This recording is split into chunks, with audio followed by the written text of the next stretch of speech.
shelves were empty, and they had super long lines for bread and milk.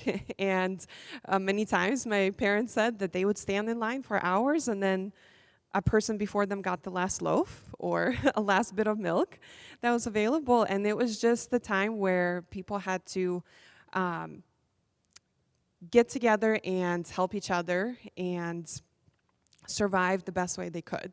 It was very helpful to have relatives that lived in the village, because most of the time they would have a cow or another animal that would produce milk, and you can grow a little bit of grain to make bread. And I'm thankful that my grandparents lived in the village too, because many times my dad would take his bicycle and drive 10 miles or 20 miles to get to my mom's, kilometers. So I'm sorry, I have not done the translation, but still a long distance on the bicycle to go get some milk and some bread for us.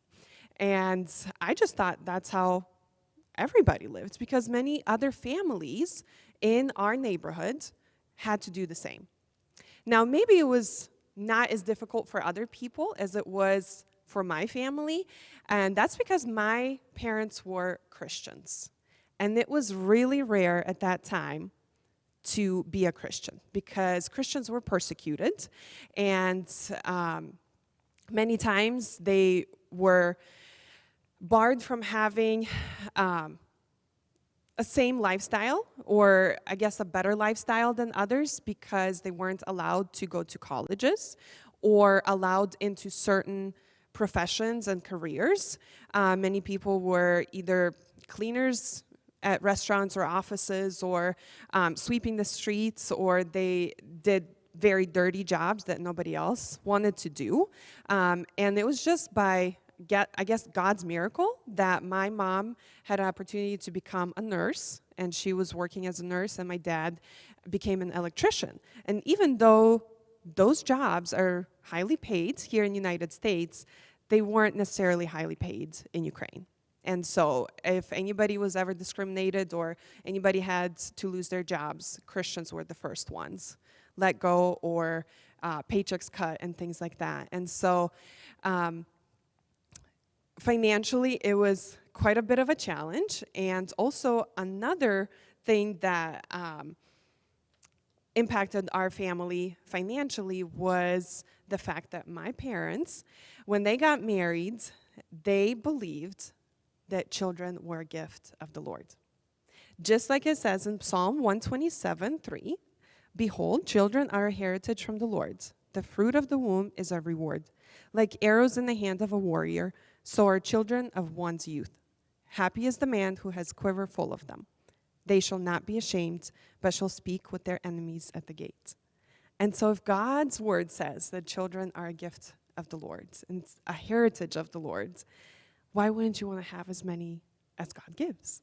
And so growing up, I still am, the oldest of 8 in our family. And so imagine providing already on a tight, on a low income, but providing for that many children versus other people only had 1 or 2 children.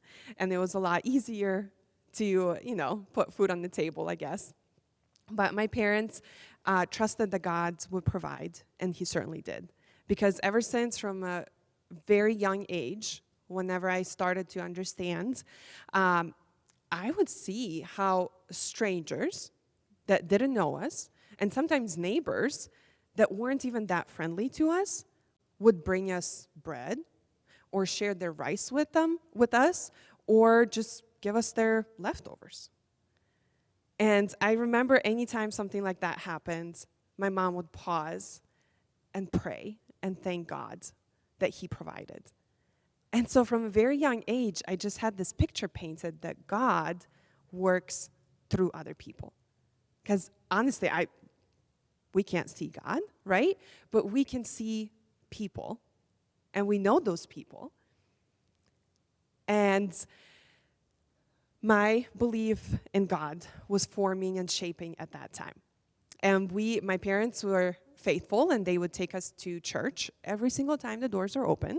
So that means Wednesday we were walking to church 3 kilometers, and Friday and Saturday, and twice on Sunday. And if it was a holiday, it would be 3 days in a row, twice a day. We took church very seriously. And I loved especially going on Sundays because that was time for Sunday school.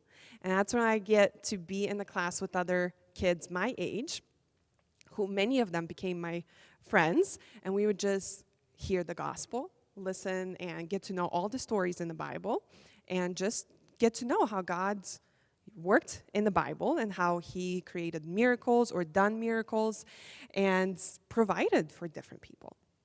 But for some reason, even though I knew that, I didn't think that God was ever going to be doing miracles in my life, because it just seemed like that was too good to be true in a way. Until my happy, years of growing up as a little girl, basically sheltered in my family and in my church, were burst when I went to school. I quickly realized that even though I looked like everybody else and I dressed like everybody else, I was different for the fact that I believed in God. And at the age of 6, when I started first grade, I realized that I was the only one that believed in God. And all of my classmates believed that God doesn't exist because that's what their parents told them. Atheism was a very prevalent belief at that time, and Christians were persecuted, like I said, but I just didn't think that that was going to be part of my story until I was at school, and nobody wanted to be friends with me because they considered me to be part of a cult or just so different that I would believe in something that doesn't exist and clearly you can't see. I was bullied, and nobody wanted to be my friend. And many times, ever since first grade, I would come home and just cry because I didn't have any friends. And many times I would be asking my parents why I had to be treated differently, and why can I be just like everybody else and have friends at school, because I had friends in Sunday school. And my parents would always tell me that